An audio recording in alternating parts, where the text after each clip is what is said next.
What exactly went wrong for the Bucks on Sunday, how to correct it, and what it means for the rotations the rest of the way. We dig into the details coming up next on Locked On Bucks.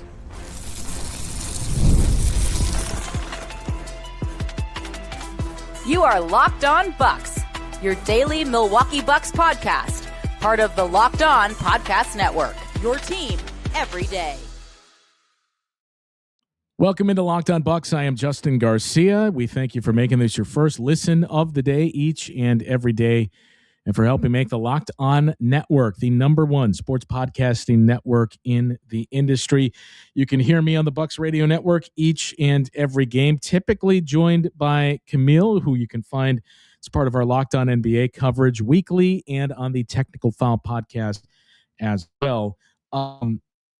Obviously, a very disappointing game against the Toronto Raptors on Sunday. I'm not going to sugarcoat that. And for those of you that had not fully bought in to this group yet and winning 6 out of 7 games, maybe you pointed to the schedule and the teams that were on that schedule. You're going to point to this game against the Raptors and say, see, same old Bucks. Never trust the Bucks, as Frank and a few others have said. But look, I said on the show late last week, there will be a losing streak, at least back-to-back losses. You're not going to win what would have been 31 consecutive games to close out the season. You're probably not even going to go something like 25-4, right? You may not go 20-9. So how do you respond to the adversity? How do you move forward from these types of performances? And the tricky part about that game against the Raptors was a lot of us were starting to think, and I had this exact conversation with someone who will be unnamed before the game on Sunday, just after we had heard from both coaches. We were kind of talking near the court in one of the tunnels about this group recently and what we've seen from the Bucks on both ends of the floor. And the point that I made was, they've really cleaned up a lot. They haven't been run off the floor. They haven't been dominated. They've been competitive in basically all these games. You got to go all the way back to the game before this 6 out of 7 stretch, now 6 out of 8 started in Boston against the Celtics, where you were run off the floor. And it was coming out of, as dark as it gets this season, where you had that Celtics game, which was a 30-point loss, basically. You had those games against the Denver Nuggets where you lose and they're down 5 of their best or 5 of their top 7 guys. The loss to the Minnesota Timberwolves, like all of these, where you were not competitive. It was centered in that spot, and you came out of it with this stretch. So there is something in there. You're not going to go on that stretch the rest of the way. So how do you continue to move forward through this? That's where we're going to learn about this team later on today when the Miami Heat come to town. But the discouraging part, all of that is valid to say, look, you're not going to win every game, and that old cliche. So how do you learn from these losses? How do you grow from it? And how do you move forward from it? It's all well and good. But the way the Bucks lost the game, it to me is the most troubling part of all of it. Now, we heard Doc Rivers say when the point was raised over some of the things the Raptors did in that game, and you look at the way Miami likes to play. Look at what New York is going to want to do. And Doc quickly pushed back and said, look, there's a one-game thing. We don't think it goes that far. We don't think that how do we prevent it from happening type thing, which we'll see. We'll find out later on tonight when the Heat come to town. But it did at least get our antennas up. If you were not fully bought into, I think this is kind of smoke and mirrors. 2 of those wins were against the Pelicans, Pacers, and Bulls around there. If that was your point of view, fine. I can't talk you out of it. You point to this and say, yeah, see, this was the first real test in that sense that you had, where you started to find that success. You started to clean a lot of things up, and now you're getting a good team. We didn't know at the time was going to be, we knew day of the game, but we didn't know going in when I said, this is one of my 5 games I would look at and say, I'm most anticipating this game. That was the assumption that Scotty Barnes was going to play. It makes it even more disappointing that Toronto ran over you without Scotty Barnes. So how do you move forward from this is the big thing. There is one way. that they're going to have to move forward from this. And that is, the same problem the Bucks have run into all season. It is the very reason why the Bucks lost this game to the Toronto Raptors. It had nothing to do, I shouldn't say nothing. It wasn't officiating. It had nothing to do with officiating. It wasn't necessarily, the Raptors are just the more physical team. They're more aggressive. It wasn't, look at the shooting that Toronto went from in those, swings of 0 for 11 to 8 of their next 12 after that. And at one point they were shooting into the fourth quarter 67% after missing their first 11 threes. It wasn't a shooting outlier. It wasn't the Raptors were allowed to be more physical, right? It was the same problem that has plagued this Bucks team all season long. And the reason why they sit here at 7 games beneath 500, 7 games below 500. And it's the new modern math, right? Last year, the last few years when we talked about it's the modern math of the NBA, it was always 3-point shooting. Well, 3 points is worth more than 2. So that's your problem. You only took a ton of threes and the Celtics took, twice as many as you. Of course, they're going to score more and they're going to beat you. There's a new math in the NBA, and it has nothing to do with the value in terms of point value of your shot. It is the actual value of a shot, period. And that's where the Bucks have run into problems for basically all but 7 games this season. The numbers are jarring. And it stood out even more in that game against the Toronto Raptors, but for a different reason than why we have typically seen from the Bucks this season. So we'll go through the math formula, how the Bucks prevent that, and when they do, what it means and the success it drives. That's what you need to get back to. We'll get into that conversation coming up after this on today's Locked On Bucks. Workplace chaos, deadlines stacking up, inbox overflowing, and the one position you have to fill is still sitting open. When the pressure's on, you need the right hire. This is a job, sponsored jobs. Indeed, sponsored jobs helps you reach the people who actually fit what you're looking for. Skills, experience, location. So you're not just hoping the right candidate stumbles across your post. But here's the stat that says it all. In the minute I've been talking to you, companies like yours made 27 hires on Indeed, according to Indeed data worldwide. So if you're hiring, spend less time searching and more time interviewing candidates who check all your boxes with Indeed sponsored jobs. Less time searching, more time interviewing qualified candidates, checking all those boxes. It means less stress, less time, more results. When you need the right person to cut through the chaos, this is a job for Indeed sponsored jobs. Listeners of this show will get a $75 sponsored job credit to help get your job the premium status it deserves at Indeed.com/podcast. Just go to Indeed.com/podcast right now and support our show by saying you heard about Indeed on this podcast. Indeed.com/podcast. Terms and conditions apply. Need to hire. This is a job for Indeed sponsored jobs.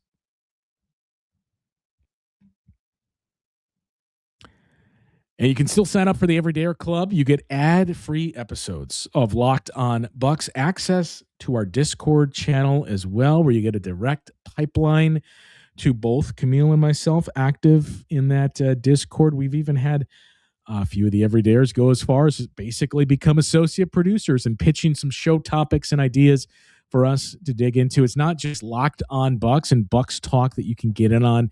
You can peruse other team pages as well. You can lurk in the Raptors sub, see what they thought after that game. You could lurk in the Hawks and the Hornets sub, see if they're afraid the Bucks are going to catch them in the Eastern Conference standings. So you can get all of that with the Everydayer Club. Sign up with the link that you find in the show notes of today's episode. The modern math. Talked about it before. Here's what it is. Basically shot attempts. You have heard me reference true shot attempts quite a bit on this, and it's not like it's a number that I'm not trying to take credit for. But you've heard me reference the true shot attempts and where the Bucks rank, right, in terms of theirs versus opponents. So it was not good against the Toronto Raptors. The box score basically told the story. As the Bucks finished with, I believe, 11 fewer shot attempts, just under 11 fewer true shot attempts than the Raptors did in that game. So for the entire season, the Bucks are 30th in the league in true shot attempt difference. So in other words, how many more the opponents are taking than them? Minus 4.3. You're giving your opponents 4.3 more true shot attempts per game than you are taking. 30th. Worse than the Wizards, worse than the Kings. It's nearly 3 worse than the Kings, worse than the Pacers, worse than the tanking Utah Jazz, worse than the Dallas Mavericks, worse than the Bulls. The outlier team that's in there near the bottom is the Denver Nuggets, who are giving up 2.6 more than their opponent. But again, Denver's the number one offense in the league. The Bucks have not been the number one offense in the league. So Denver is getting by there where they're taking more shots than the Bucks are. They're just giving up too many to their opponent. That's the other issue that the Bucks have run into. They are taking the second fewest true shot attempts per game. So in other words, they're not forcing turnovers. They're not crashing the offensive rebounds. It's basically just, all right, if you rebound, if you miss a shot and we get the defensive rebound, we'll get a shot. If you make it, we inbound it, we get a shot. That's it. Those are our only options at a true shot attempt, is what we've largely seen from the Bucks this season. Again, 30 in difference, number 29 in true shot attempts per game that they are averaging, and giving up a healthy amount to their opponent, where they're middle of the pack, but it's their lack of them. That's the difference. So why am I pointing all of this out? Well, because the Raptors took more, right? Basically 11 more shots than the Bucks got off in that game. And because that was not a problem during the 7-game stretch that we have all hopefully don't look back on, and the Wolverine meme where we're just looking at, man, that stretch where the Bucks won 6 out of 7 and we look back at it fondly. But during that 7 games, they were the number 4 offense in the league. They were middle of the pack, basically 17th defensively, number 6th in net rating. They were rebounding. Number 5 rebounding team in the league with a rebounding percentage above 54%. They were the number 1 defensive rebounding team. For a team that was around 24, 25% offensive rebounding rate for the season up until February 2nd. They jumped up to number 13 with a rebounding rate on the offensive glass just under 31%. So in other words, an acknowledgement of, look, we have gamblers, KPJ and Ryan Rollins. You look at their steals that they're averaging, that's it. That's all you're doing to force turnovers, is those two entirely. You look at other teams, it's not just their point guard or their lead defensive guard in the backcourt. It's a team-wide thing. It's basically what Adrian Griffin wanted to instill when he came here to Milwaukee. That's how other teams, that's how Toronto does it when you look at their wings. The Bucks aren't doing that. It's if KPJ or Ryan Rollins doesn't get a turnover, we ain't getting a turnover. So let's just lean into rebounding. They did that, and look what it did for them. If you're going to rebound the ball, you have the number 4 offense in the league. We got to, by the way, because they were the number 1 half-court offense in that stretch. I think Cam Thomas is a part of that. Not turning the ball over is a part of that, right? The Bucks weren't great. They also weren't bad. They were kind of middle of the pack in their turnover rate. So how they juiced those numbers was protecting the ball. During those 7 games, 96.2 true shot attempts per game for the Bucks. It's still not a great number, but it's about 3 better than where they sit for the season as a whole. 96.2 would still be 5th worst in the league for every single team and what they've done so far. But again, you got to start somewhere. So 96.2 is what they took, but 96.6 is what they gave up to their opponent during that stretch, which would be number 3 in the league. So in other words, flat, right? We're giving you more shots. We're going to take as many as we give you. And Bucks have the number 2 effective field goal percentage in the league during that stretch, number 4 rated offense. If we're giving you as many shots to score as we're taking, and we're that efficient offensively, we're going to score more than you. And we saw that, winning 6 of your 7 games. It changed like that. turnovers. You did a good job on the glass against the Raptors. The rebounding rate was even.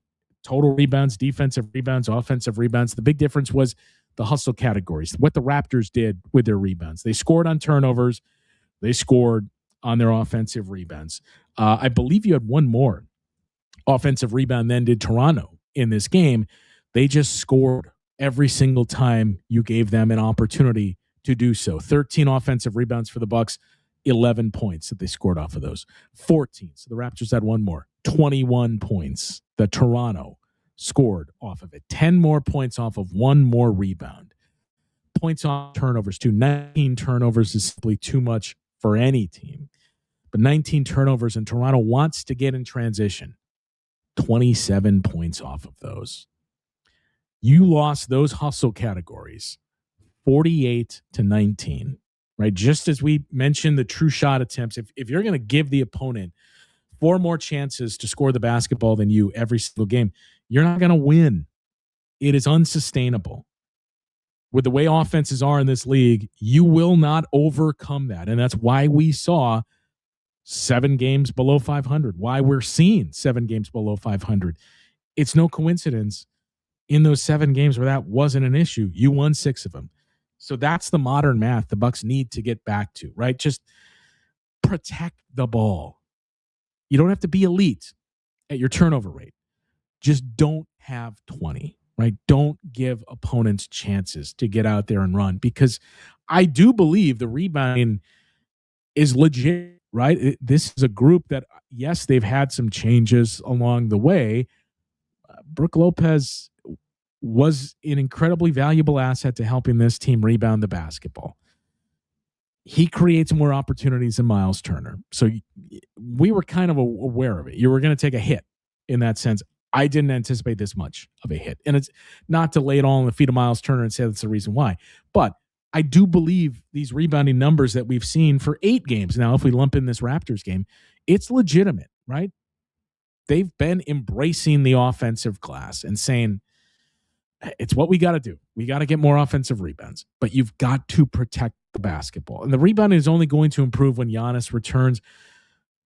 I would hope it improves on multiple fronts, not just with the return of Giannis, but the other thing that stood out from this Raptors game, and that is the size discussion, right? There's 2 things we have learned, or should say we have learned about the Bucks this season. The Bucks and the league as a whole. The modern math, or what the new modern math is, right? It's not 3-pointers versus 2s. It's just your shot attempts, your true shot attempts. That is the math equation to solve for any team. And the other one pertains to size. So what the details are of that size discussion, and a high-level view of this Miami Heat opponent. We'll get a look at that coming up after this on Locked On Bucks. Ever wanted to experience the NBA Finals live and in person? Of course you have. Well, FanDuel's giving you the chance to turn that dream into a reality with their NBA sweepstakes. Here's how it works. Use your profit boost on any NBA future and you're automatically entered for a shot to win an NBA Finals trip for 2. Flights, tickets, the whole experience. So if you're already looking at the board, thinking about which team can make a deep run, well, this is the perfect time to lock it in and make you the team that goes on that deep run. You'll love features this time of year, whether it's picking a team to win the championship or simply grabbing a conference title. It adds that extra layer of excitement to every single game down the stretch. And now, not only can your pick cash, it could also send you to the NBA Finals. Visit FanDuel.com to get started. Use your profit boost on an NBA future and get entered for your chance to win a trip to the NBA Finals. Play your game with FanDuel, the official sports betting partner of the NBA. So the size component for the Bucks is the other thing. And I think the 2 learnings we've had this season, it should have existed already, but shot attempts are important. You want to take more shots. You want more chances to score than your opponent. The size thing, right? We've heard so many times of like, well, the league's going bigger, and think about all these teams that started to lean into the Twin Towers approach after positionless basket became a thing. Small ball and small ball 5 entered everyone's vernacular. Then you saw teams like Cleveland starting it and others. The Bucks are obviously one of those too in the Brook and Giannis days, and Miles and Giannis and Kuz too. And last year when we saw Brook, Bobby, and Giannis for times together, like, oh, these teams are going jumbo. These teams are going big. Well, it's no longer teams going big. It's just not going small. And, go back to that game against Toronto. Here's where it stands out. The Raptors, with their 14 offensive rebounds, 4 of them came from Jakob Poeltl, which is no surprise. It's what he does. Colin Murray-Boyles had 3. And again, that's Colin Murray-Boyles' game. He's an undersized 5. 7 of your 14 coming from basically your 2 bigs. Jamal Shead had 2. Jacoby Walter, Emmanuel Quickley, Grady Dick, Jamin Battle. You look at the wings that were getting offensive rebounds and multiple offensive rebounds. The Bucks' offensive rebounds in this game basically came from Jericho Sims and Bobby Portis. That was 8 of your 13 offensive rebounds. Andre Jackson Jr. got 2 of them late in the game. But this has been the other trend, is when you look at the offensive glass for the Bucks opponent, oftentimes it's their wing. It's their 2 guard. It's the perimeter that is beating them on that front because you're playing too small. And we saw this stretch of the Bucks seemingly leaning into, all right, we got to play bigger. Even before this game against the Raptors, Doc Rivers was asked about the new additions by some of the Toronto media. And, Cam Thomas, the same thing we've heard before of what he can do in terms of scoring the basketball and how much it reminds Doc of guys that he's coached before, whether it be a Jamal Crawford or a Lou Williams type of guy. Just, he gives us that thing off the bench where, he's a bucket and he can score. But for Usman Dieng specifically, just mentioning, like, he just plays really well. He gives us size. He's a true small forward and a bigger one at that. That's what we haven't had all season long, and now we finally got it. So you go from hearing that to then seeing Usman Dieng, basically he was in the rotation, but not by much. He played 15 minutes in the game. 8 of them came in the fourth quarter in garbage time. The Bucks were basically playing 8 deep in that game, and those 3 bench guys were Jericho Sims, Cam Thomas, and Bobby Portis. I thought Jericho Sims was great. Once again, made an impact rebounding the ball. The Bucks continue to find ways, other than that one awkward floater shot that Jericho's still trying. The Bucks continue to find ways to put him in spots to succeed offensively, which is encouraging. But you got to play Usman Dieng.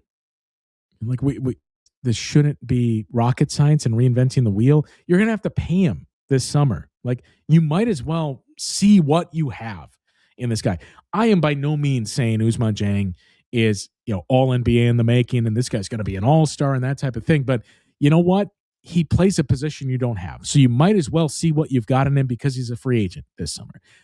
So to see another 3-guard lineup rolled out there, against a physical team like the Raptors especially, you are not going to win in those matchups. And that's exactly what we saw. When, again, you look at where the offensive rebounding came from outside of Jakob Poeltl, it was coming from the wing and the perimeter for the Toronto Raptors because they're bigger than those guys and they're winning those battles. So it doesn't mean we can make too much out of it at times. It doesn't mean Usman Dieng has to start.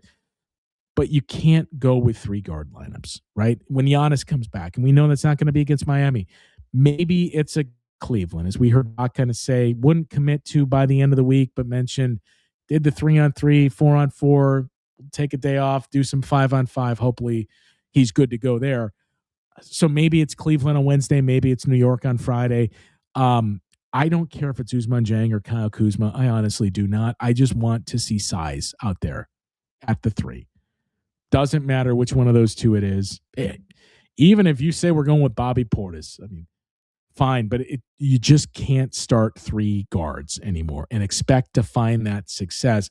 You had the blueprint. You saw what worked during those 7 games. Like, yeah, the opponent is a part of it, but you rebounded the ball, you played with force, you played with size, and you protected the ball. That's what you're going to have to do going forward. And Miami's going to be another test. It's a team that likes to play the same way as Toronto. They're going to be the aggressor, and they like to play at an incredibly up-tempo pace and get in transition. So another game where turnovers are going to be critical, limiting those turnovers. I mean, Kevin Porter Jr. with 10 of your 18 assists.